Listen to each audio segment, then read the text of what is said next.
Thinking about self-publishing and don't know where to start? Join the Spa Girls each week for 30 minutes of honest advice, tips and resources. I'm Trudy J and I am here with Shah Barrett. Hello. Cheryl Phipps. Hi there. And Wendy Vella. Hello. Hello. Welcome back for another week of the Spa Girls. Are we all good? We're all good. We're good, yeah. Except I'm feeling like I should have been wearing black this morning because looking at all you guys in your dark colours. Yeah, I'm the odd one out. We don't have to be cross-eyed, matchy. that bright colour that you're wearing. I don't know. Did you not get the memo? No, yeah. It's the story of my life, mate. I'm always the last one to know about crap. Anywho. Anyway, so today's topic... Little violin. Yeah, little violins. Today's topic is the self-publishing roadmap, we decided to call it. And it is the 7 steps that you need to take to publish your book. Like, that's all it is. Just 7 easy steps. How simple, man. Only 7. Simple. If you say it like that, really. It is.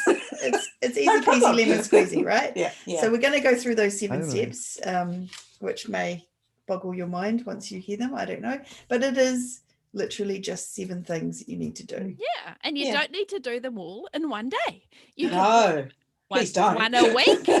You can do them one a month. Yeah. You can do them one a year if you want to. Given that step 1 is write the book. Yeah.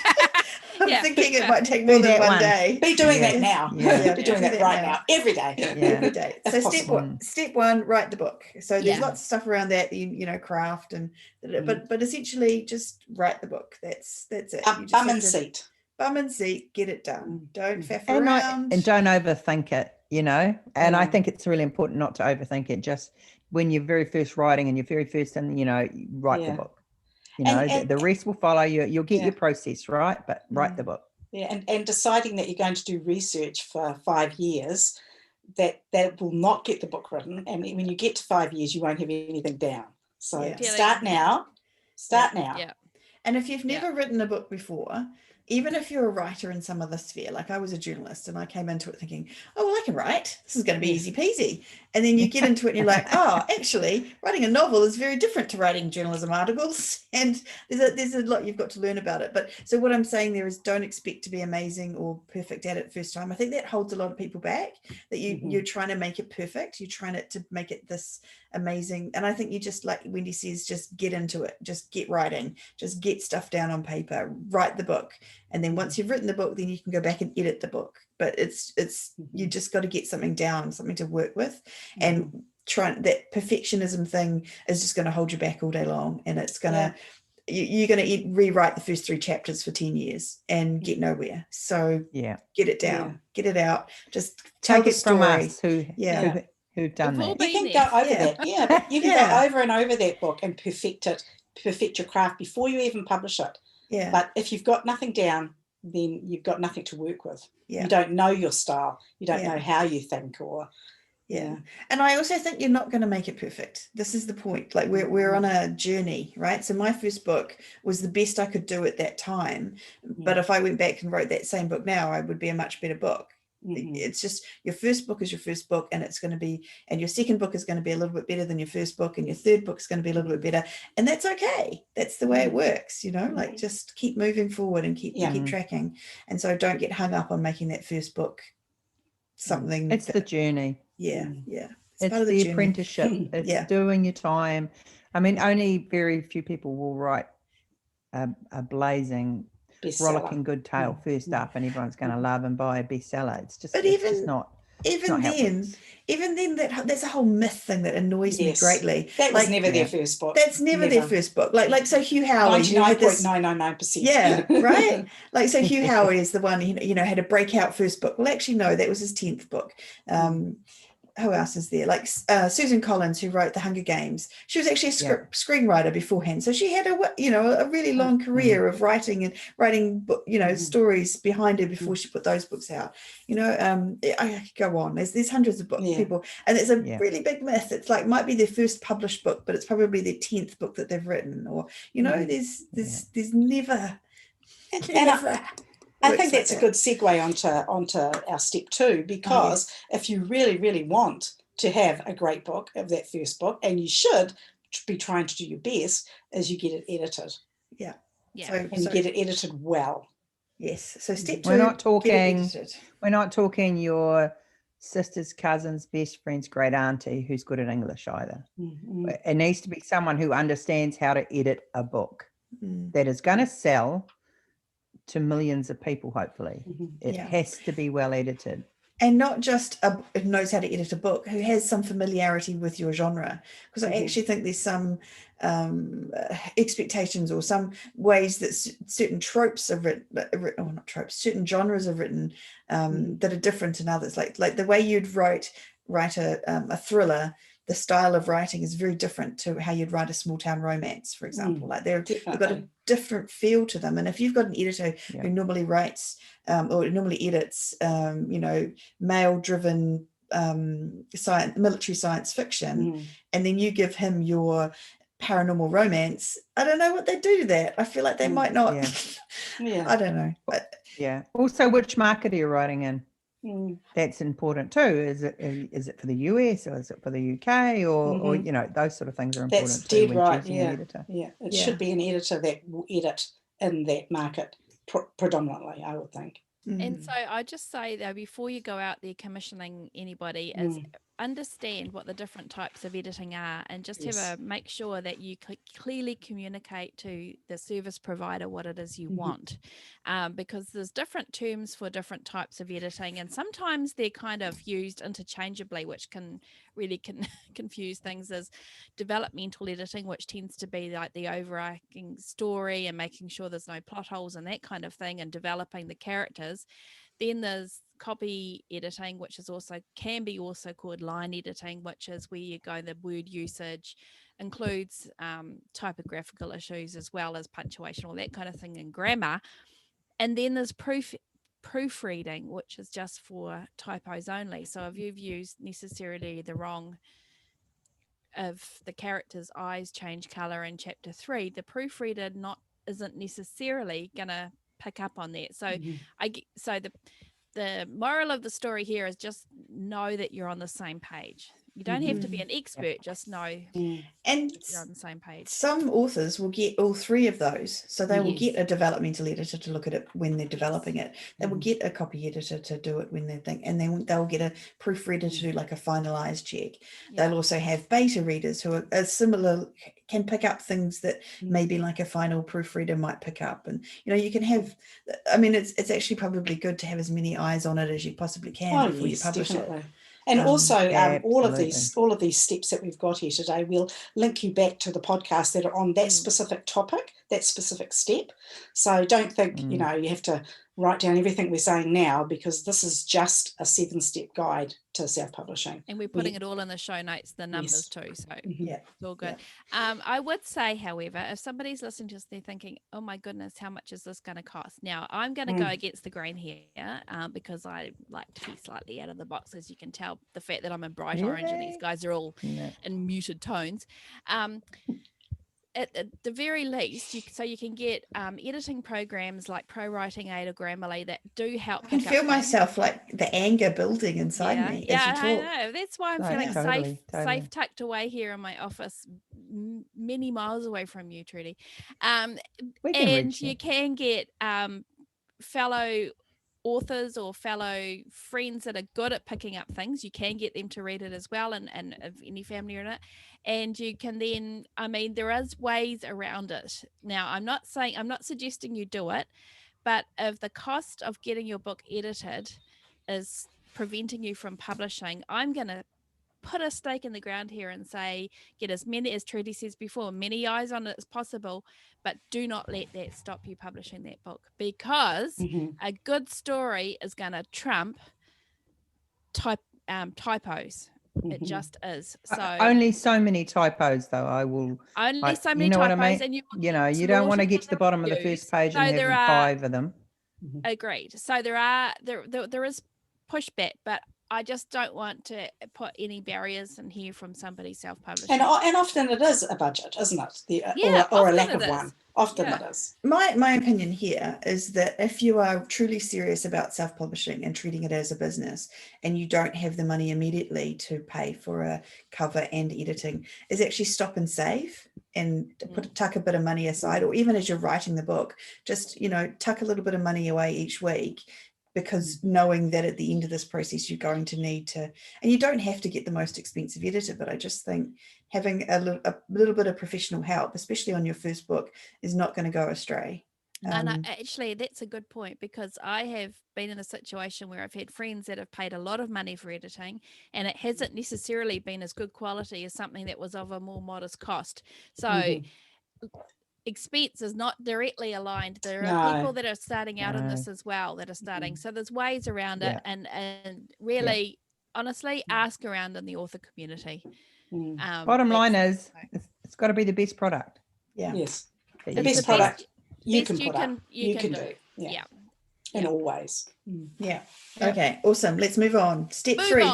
Get a cover. Now, this I think you can design yourself from Canva. Go into Word. Just go into Word. I think you can do one in Word. Yeah, Word is awesome for covers. Yeah. So this is where I would argue with Trudy saving up for things. I would say put your money into your cover. But I don't feel like it's an either or. I think it's you need a good cover and you need good editing. It's not an either or situation. And if you're taking this seriously, you can have the best edited book in the world, but if you've got an absolutely crap cover that you did in paint, then you're not going to sell. So the editing is wasted. If you have a really amazing cover on a crap book that hasn't been properly edited, you'll get one person reading it and never reading any more of your books. You will get no read through. So it's all important. I think I think for me that a good pre-made cannot be overlooked, and you can get those for a reasonable price. So don't there is no right way, Shah, Trudy. There's just Wendy's and my way. So just some notes here. To us. We've got a very, very good, we did a very, very good podcast with Rebecca Haskell, who's an excellent designer, but just in general, the most important thing for a cover is to make sure that it clearly conveys what genre your book is in. This is not the time to be original. This is not the time to be different. This is not the time when you're starting out to think about having a custom photo shoot or anything like that. Yes, you can use that same stock image that you have seen on 15 other books, because it's a stock image and that's what happens. But as Cheryl said, if money is tight, or if you're not quite sure, not quite sure whether if your book is a mashup of genres, go for a pre-made first. You can get them from $50 to $100, and I would start there. Personally. Yeah, good advice. See, I agree with that. Yeah. Well, I have I'm just about to publish my 30th book, and I have pre-mades even now. Not all of them, but and they're awesome. I love your covers, Cheryl. Yeah. There's so many sites. You don't have to go to the first one and go, oh my God, I need one. I'll have to just pick one. It's not like that at all. There's like hundreds of sites. Yeah. Again, asking around is a really good thing to do. And and if you are going down the do-it-yourself track, so here I go again, but there are courses. Mark Dawson has a course through his self-publishing courses with Stuart Bache, his cover designer. Now, this is for people. So I will put my hand up and say I make covers, but I trained as a photographer and I know Photoshop, so it's not like that is so different. I would never even attempt it. And the learning like Photoshop, the learning curve is so huge. Your time is way better spent writing than it is to learn something. It's a false, what's the word? False economy. Economy. That's the one. Yeah. You think you're saving money, but actually that can change. Your cover can change, right? Yes. So if you put it up and then it'll do for now, but it's a good one, and then you go into a series and you want to have them all together, you can change it. And Wendy, look at you. You've had covers that have been successful and you've changed them, because cover trends do change. And also sometimes the more bodice rippery ones, shall we say, the ones with a lot of exposed skin, are becoming harder to advertise these days. So what maybe worked in historical romance, where the old bare shoulder look for her, or maybe the shirtless look for him, is actually proving a little problematic sometimes. So as hard as it is, I'd say don't become too invested in your cover. You've got to keep an open mind on this one. And they can, and I mean, you could change your cover if you were aiming for a different audience. Like this is the thing that we've kind of learned over time, is that a cover is not set in stone, solid forever. It could be just, even if it's not just trend changing, you go, hey, look, I'm looking for a different market of, you know, all the people who liked that particular cover have been, you know, I've shown it to them. Now I'm going to try a different look and I'm trying to attract a different audience, and that's cool too. So It'd be a very, very long time in your life to have saturated any one market. So I think sometimes it's just that your book, your story actually will appeal to a different range of people than you thought. Yeah. So I think that's very valid. And same point too, when you're asking other authors for their opinions on your cover, as long as they are in your genre and they understand it, that's fine. But asking people in general, like putting up on a general board, like you know, a general self-publishing community, is you're not always going to get actually the right answers, because people are, you know, I like that or I don't like that. If you don't understand, for example, dark romance, what the cover trends are in that, then it's pointless saying I don't like it or I do like it. You know, you've got to. Anywho, and also I would add, don't try and convey every plot point in your book on the cover, because that's just going to be messy and it's just going to confuse people. And just remember it's a market, it's a marketing tool. So think about the most if you're thinking about the cover, what's the one emotion that you're trying to convey, say? What is the one prominent trope? Or I think emotion's a better way to say it, that you're wanting the readers to understand about your book, and then try and convey that. And don't worry about if it's the wrong color on the heroine or whatever. It doesn't matter. It's conveying that this is the book that they want to read. Yep. I've just changed my absolute most favorite cover. You know, it's the one cover that I've loved out of all my covers, and I held on and held on and held on. And I'm not pippy about it. Yes, I am really pippy, but as it turns out, I can't advertise it. There's too much skin and nakedness and lust involved. So we're not allowed to talk about that, are we? God forbid that there's a bit of nakedness and lust. God forbid that we showed anyone with just a little bit of skin showing. So now they're all covered up. It's nowhere near as nice, but absolutely. Amazon can sell sex toys and, you know, unicorn tails, but God forbid should you have a woman with her shoulders bare, you know. Anyhow, don't get me started. All right, guys. Let's move on. I feel like you don't get me started on Facebook. Don't get me started on Facebook. Let's not talk about Facebook. No Facebook. That's not what we're here for today. No. Okay, so step 4 is write a blurb. This is the best bit. This is the fun bit, which I think causes a little bit of fun about it. I'm not sure. I think it's fun. So it's funny how we can all write, you know, 80,000 word novels and struggle to write a 200 word blurb. So just to cover the jargon here, so we're using the wording of blurb, but it's the actual book description that goes in your listing on your book, you know, and if you're doing a print book, on the back cover. In the old days of publishing, the blurb was a recommendation by another author that you'd have, you know, Trudy J thinks this book is the best thing ever written, you know, slashed across the cover, but we're using it this way.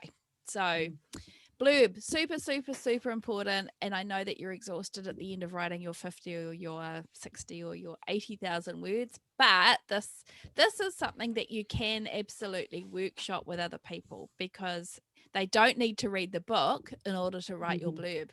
In fact, it's better if they haven't, because it's confusing if you are trying to, because a blurb is not a synopsis or a full description of everything that happens in your book, or even a short description of what happens in your book.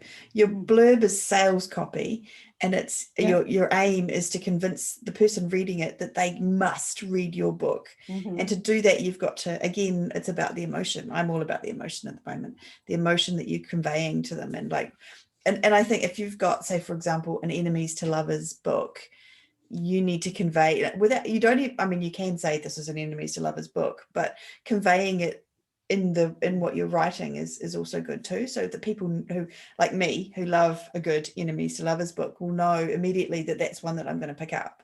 Like, I don't know if you have that experience where you're reading a blurb and you're like, meh, that's not for me, or oh my god, and I'll one-click stuff based on just reading the blurb, because I read it and I know this is exactly going to be the kind of book I want to read. I did that literally the other day with this book that I just finished reading and loved it, and it was because they conveyed that their book was exactly the kind of thing that I like to read. So I don't know. This is your most important writing you'll do once you finish writing the book. And I know it's tempting to just rush it, but honestly, this is super, super important. Yeah. It's got to have moments. It's got to have the pivot, some of the pivotal moments. It's got to have, why do we want to read this book? It's got to be amped up to the max. It's got to be. But also, I will add, going back to step. Okay, Wendy's internet. Your internet's going completely mental, Wendy. You sound drunk. Just saying you do. Now it's doing all sorts of weird stuff. Sorry, Wendy.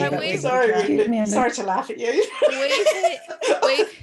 And then she's gone off in the half. We've had a number of different podcast episodes where we've talked about blurbs either directly or sort of indirectly, but this is something that I think, along with the cover, this is something that you really have to research. So go through, and where you would like your book shelved in the Amazon or the Apple store or wherever, read the other blurbs and get a sense, because some tend to be longer, some tend to be from the heroine's point of view, some tend to be from both point of views. And so what you're trying to do, and I know this is going to really upset some people, but think of your book as a packet of laundry powder. So your cover is the box, right? So it looks like all the other laundry powders, but it looks super enticing on the shelf. When you turn the laundry powder around to see what benefits it's got or what it's going to deliver, whether it's going to deliver lavender or citrus or whatever, and it needs hot water, that is what your blurb does. It's telling the reader why they need this book in a way. And it's and in terms of romance, it's like, this will deliver a really sexy read, or this will be a Christian romance, or this will deliver a really hot enemies to lover version, or this is going to be a really sweet community minded small town romance, or this is going to be a really dark romance. That's what you're delivering, and that's what as readers we want to know about. And you're not trying to be everything to everyone. The more niche you can be, the better. Like it sounds completely opposite, and people it does, and I think I see new authors that they're wanting to not cut off the potential audience, and I think that's a mistake. You don't if it's got a bit of this, it's got a bit of romance, it's got a bit, you need to know that a romance book marketed as a romance has a happy after, follows the courtship of the couple, the relationship growth, and it ends with a happily ever after or a happily for now ending. That's a romance, but you can have other genres with romance in them, for example, but they will have a different type of blurb, and that's all there is to it. So this is super important. We workshop our blurbs, and by that I mean Wendy will post something up, and we'll all have a little hack away at it. We've all got different strengths, and I think, like I say, you don't need to have read the book, because you need to distill that book down. And in fact, what was I going to say? Oh my god, I completely lost it. It's all right. My brain is going bonkers. Okay, don't worry about that. We lost Wendy again. You can keep working on this too. So do your very, very, very best when you put your book up initially, but you can still keep revisiting it, because again, trends change a little bit, so yeah. Super important. All right. Awesome. So good. that's the tricky creative stuff done. Now what? Formatting. Format your book. This is what the traditional publishers tell you is so difficult, and that you need an expert for it. And you might have to pay like $1,500. Oh my gosh, that is just poppycock. Good news. This is something you can. We're allowed to say that word? I don't know. We can say poppycock. It's an old. Yes, an English saying. It's not a old. rude saying. Yes. This is something you can do for free, people, and nobody is going to attack you for it because there are free online sites where, such as readsy.com and Draft2Digital also do, where you upload your Word document and they will in turn give you the digital version. So you need a digital, you need an ebook file to publish on the online retailers, which is an EPUB. Or a Mobi. Well, then that's going out of thing now, isn't it? It's EPUB now from Amazon. So like they also do a Kindle Mobi. You can still do Mobis, but but it's So the sorry, my cat's just climbed in through the window, and I thought it was a person trying to get it. It's not.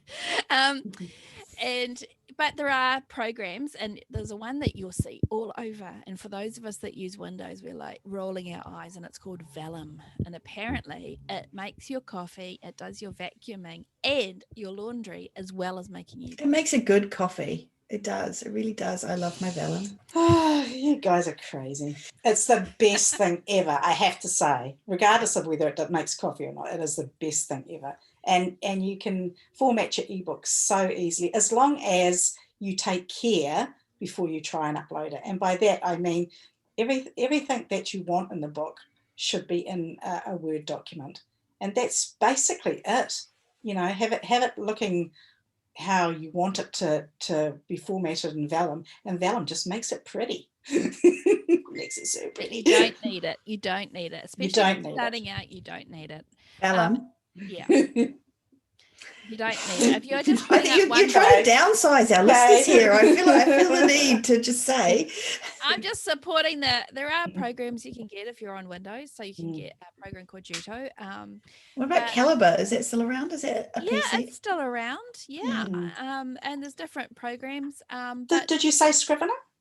Did you say that already? No. So you actually have to have Scrivener to be able to so Scrivener is a writing program? It's a tool, it's a writing amazing tool, but it does so many other things. We don't actually use it. I don't think any of us use it. I do. I use Scrivener. I love it. For formatting. Oh, not for formatting. No, I hate it for formatting, but I love it for writing. Wendy, Trudy and I all write in it, and we love that too. It doesn't work for my brain. And just another thing here, you can actually upload a Word document to Amazon, and Amazon will do the formatting for you. Yeah. Now, because we have a healthy distrust of what it's going to come out like, we haven't done it ourselves, but I know plenty of people that absolutely do it. So I don't want you to get hung up on this point, because it's easy. Easy peasy lemon squeezy. And you can totally pay somebody else to do it, but if anybody wants to charge you, I don't know, even more than $100, I would walk away, because you can get it cheaper and it'll be just as good. Unless they're doing maybe a beautiful print version of your book. Well, that's entirely and it's got the interior files and making it all pretty and stuff. But you probably won't be looking at print if this is your very first book. I don't think. Maybe not. I would say there is where it would pay to get help is if you're doing a picture book or a book non-fiction with a lot of images in it. That is a little bit more complex. And it will be more expensive. Yeah. That's just the truth of it. It's a little bit trickier just because of the images and how because they have to work across a whole range of different digital devices, and it is tricky. So, but for our purposes, we're talking your best-selling book and fiction, way you go. And also, so when you've got your manuscript, you also need your front and back matter. So things like knowing what your copyright is going to be, knowing the dedication, maybe knowing Vellum does your contents for you, so I don't know about that. Don't touch that. Don't touch that if you're using Vellum. You've got call to actions at the back. You might have an epilogue that you want to put in for the next book. You might newsletter subscribe. Link. Thank you. Yeah, all of those things you need to know. Bio, very good. All those things that you need to know to put into the front and back of the book as well. They will need to be in the file. If your eyes are kind of like crossing at this point of this, just get some books out, digital books, and have a look at what they do. That's all. You don't. It's all we did. That's what we did when we first started. I just copied someone else, essentially. And again, best thing, if you make a boo-boo, you can re-upload a file. It doesn't matter. Yep. Yay for self-publishing. Yay, self-publishing. All right, so that was step 5. Step 6 is the sexy part. Upload. You're just really trying to make these bits exciting. Yeah. I don't know if you could call it uploading to retailers. We all have our different flavors of what sexy time is. Yeah, exactly. Clearly, Shah has different ones to the rest of us. So you're uploading it to Amazon and also the other retailers. You can either just do it through Draft to Digital or go straight to Kobo, Nook, Apple, Amazon, So there are 3 really important things that you need for this part, and everybody's looking at me like, what are you talking about? Because you don't know what you're talking about, which is very true, but it hasn't stopped me. I wasn't at all thinking that, Char. It's only you that thinks that about yourself. Your tax number, your personal tax number, and you don't need an American one if you're outside America anymore. So that's really cool. Your IRD number is fine if you're in New Zealand or I don't know what Australia calls it. Whatever they call it. Yeah. You need your bank account, because this is where all the monies is going to come into your account. So yay.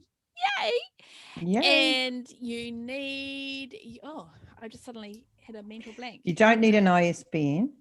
No, you don't. That was no longer. You don't need that. You don't need that. No. It's a relic from the past it is not true that you're not going to hit the bestseller list if you don't have an ISBN, because there's plenty of authors that don't have them. That have. Good. Yeah, that's exactly right. Hit the list. Awesome. Okay. So those things are the things that you need when you're setting up your account, for example, with Amazon. And then when you're so then you would set up the account, do all that information, and then go back through and upload the books every time. So you don't need it. It gets sort of, you set it, once you've set it all up with your account, your tax numbers and your bank account, it knows it, and you just have to load the book each time. It's just a one-time thing, although it's just a one-time thing. I won't go into more details there. and I think this is a step that I see a lot, particularly I've seen a number of comments on forums lately from traditionally published authors that are overwhelmed by the thought of uploading, and it can be quite intimidating. And so I would say to them is, it's fine if you've got an author friend to kind of sit there and hold your hand through it. That's what we've done ourselves when we first did this, because you're initially you're setting up the account, and then secondly you're uploading your digital book. But it is also fine to make a decision that you're just going to sell on Amazon exclusively just to start off. It's a 90-day period, and then you've only got kind of one store to wrangle, if you like. Get your feel for it first, and then do the wide if you want. And I would say, like, we've got a number of different episodes on keywords and categories. All that means is just on what shelf your book is going to be stocked. That's all it means. And again, you can change these things. Words like metadata get thrown around, which sounds super intimidating, but it's all it is just here's my product of laundry powder, where am I putting it on the shelf? If you kind of think of it in those terms, that's all it is. And you can move your shelves if you get it wrong. It's okay. And have an idea of what price you're going to set for it. And again, when you're starting out, there's different theories. We've got podcasts on this that we'll put in the show notes. But you know what? It depends whether you go what we call wide, which is on all the retailers, or just Amazon exclusive. That has an effect on pricing as well. But you know what? If you're not sure, stick in $2.99. Start there, because then you're going to get around $2 when you sell a book. Because anything over $1.99 is 70%.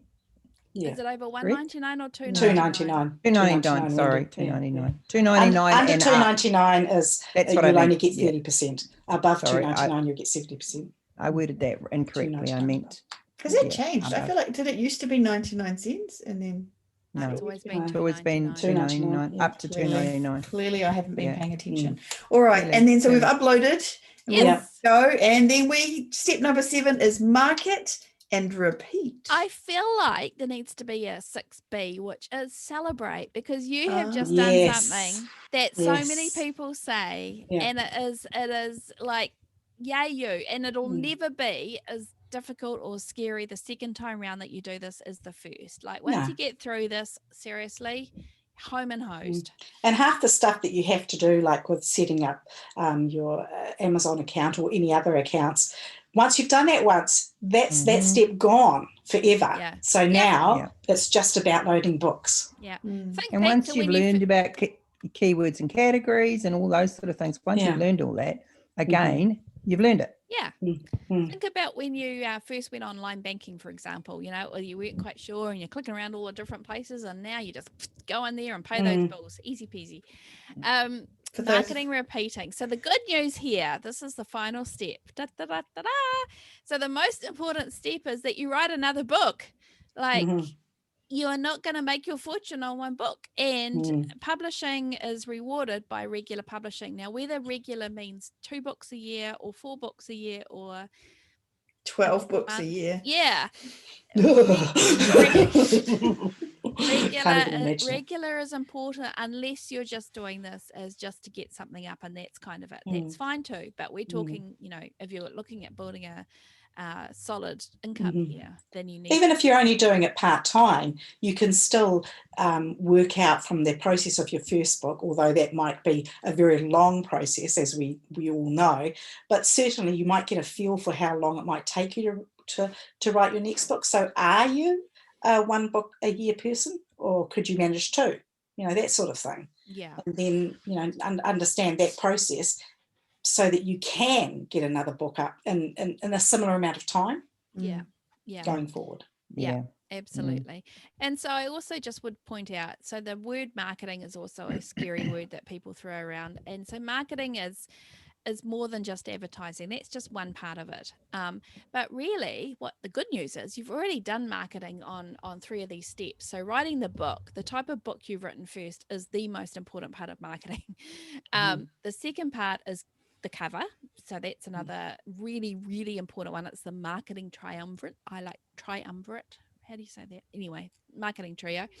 And the third one is your book description, your blurb. Think of a 3-legged stool. If any one of those, whether it's content, cover, or blurb, is not the right, you know, not a solid leg on it, that stool's going to tip over. And that's the most important marketing you do, is get those 3 first. Then you can look at advertising, and you can look at doing things like a 99-cent sale and advertise it in newsletters, that kind of thing, rah-de-rah-rah. But all the advertising in the world is not going to fix a crappy book, a terrible cover, or a lackluster blurb. And it's not going to get the next book written. Do not spend the next 6 to 12 months, or even 3 months, advertising 1 book. Do not do that. Just move on. It's okay to advertise your first book. We used to say don't advertise it, but now, as the market has matured for self-publishers, I think you do have to come out of the gate and look at doing some form of advertising at some point in the first while when a book's published. But like Cheryl says, if your time's limited, and most of us have that, and your budget, get that book. Well, it would just, if you do, but you're advertising on 1 book by itself. I mean, you're not going to make money on it. This is the thing. Not going to make money. What are you going to read through to? There's not going to be any read through. So just to maintain a position on the charts, and is what you're doing. I think what it is, you would be advertising purely to get people to sign up to your newsletter to follow you. I think the most difficult thing for any author is visibility. And so that's what I mean by that. But again, we've got oodles of podcasts on this, and just take a bit at a time. You don't have to learn all this overnight, but don't let any of this put you off doing it. This is your year to self-publish. This is your year, and it's hopefully, by breaking it down and looking at this step by step, you can kind of see that it's actually quite possible to do it. And you can start smaller and say, do the basics on your first one. And then each time you publish, you can just do a little bit more and a little bit more and get more and more, you know, because there's loads of things that you could be doing, but we don't suggest that you do for your first book. And in fact, I would suggest, talking about, you know, don't advertise on the first book, I would suggest, if you possibly can manage it, which, to be fair, I couldn't manage when I was writing my first book, like write 3 books. And get 3 books done, all in the series, all in the same genre, and hold off and try and publish all of them at once if you can manage it, which is really difficult. Or close together. Or close together, like not all, that's what I mean. Like, so You'll 2 see weeks people apart or something. suggesting that because again, you're rewarded, if you like, by algorithms that is frequent publication. That's why. But it would require a steely spine. None of us did it. Hands up, none of us did it. So very steely spine. But that's what we're here for. We're actually giving you the advice that we wish we'd had. Yeah. Yes and no, because I think what I would be loath to, if you're not quite sure what it is you're writing, as in if you've got one of those weird sort of genre mashup-y things and you're not quite sure whether it's romantic suspense or maybe it's, police procedural, you're not quite sure, I would never suggest writing 3 and holding those back, because in many ways the market will dictate whether or not, and by that I mean if you run a freebie and you can't give your book away, you're missing something there. There's something missing for readers. And so I'd rather people not invest all that time in. I think you're going to have to invest at that time, because you publish one book and it's like not very many sales. You don't know if it's just because you don't have a name. No. I'm talking about if you give it away free and it's not taken up. That's what I mean. There's an issue. That was a way of testing it. Yeah. But I still think people would write a second or third book anyway. Like you wouldn't give up after one book. Because it could just be the cover, right? Or it could just be the blurb. Absolutely. It might not be the book at all. Yeah. No. Yeah. And just confused you. Yeah, you're just confusing people. We're just discussing a random topic that doesn't matter.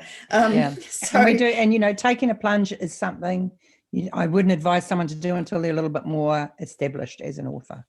I think that's something that you need to taking a plunge into random genres or mashing genres or anything like that. Be specific, like if you want to make a career out of this, start as you mean to go on, and that's hit the genre that hit the genres and the tropes, everything right. Don't mash.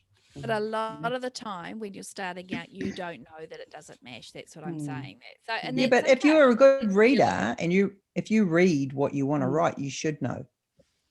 Not everyone does. No. I mean, I read loads and loads of books, and I still wrote a mashup for my first 6 books. What can I say, Turtles? I'm not going there. No, I know. We all do that. We all make anyway. Jesus, did I get out of that all right? But I think the most important thing is to understand that we did this. We didn't know what we were doing when we started, and we did. It is helpful, and there's a lot helpful to have friends that can kind of, you can talk to about this, and there's a lot of groups online that can help you with this, and just sort of support. But honestly, if everybody else can do this, you can do it too. Honestly, just start. Do not let it be intimidating. Yeah. And if you're still feeling intimidated and still feeling freaked out from all of this, then you might be pleased to know about a little bit of something that the Spa Girls have coming up in the next wee while. A little bit of something. We decided that we were gonna. We've been talking about it for a long time. We're going to do a course. We're doing this course, and what we're going to make sure it's a practical course. It's where we take these 7 steps plus a few more steps actually, and go through them and explain exactly how to load your book to Amazon. Exactly how step by step to format that book and do all of these things. So if you're someone who needs kind of that step-by-step help and just to see, even just getting a familiarity with it, these different programs and looking at it inside, and just I know for me that's a big barrier. Like if I don't know a program, I feel like it's going to be really hard and I don't want to do it. Juto, Wendy or Cheryl. Yeah, we're not overcomplicating it, right? It's not going to be it's not going to be overcomplicated. It's going to be undercomplicated. Is that a word even? I don't know. Maybe it should be though. Like, do we think it should be? I do. We will hold your hand. Simple. We're going to hold your hand. Exactly. It will be simplified. In a supportive, non-condescending way, because we're all smart people and we know you're smart too. But this is a new world for most people, and we recognize that, and we want to really talk to and help people that are starting out. That's the goal, is to get you self-published. That's why we're here doing what we're doing. Which is why we started the podcast, right? Exactly. Same sort of job, and we've had so many people asking us about self-publishing. And so we sort of thought, well, here we are. So we know that you're chomping at the bit to come and join us. So we're busy recording at the moment. We are, training for it. We're out jogging every morning to get into the best physical possible mental shape we can for this amazing course we're putting together for you. Join our newsletter. Go and subscribe at spagirlspodcast.com. And I and Cheryl and Trudy and Wendy will send you a personal email the minute it's up. Minute it's up. And it's going to be online because... Not a second. Minute it's up. Yeah. And you can watch it at your own pace, but we will be there to help you along. And you will have our dulcet tones helping you.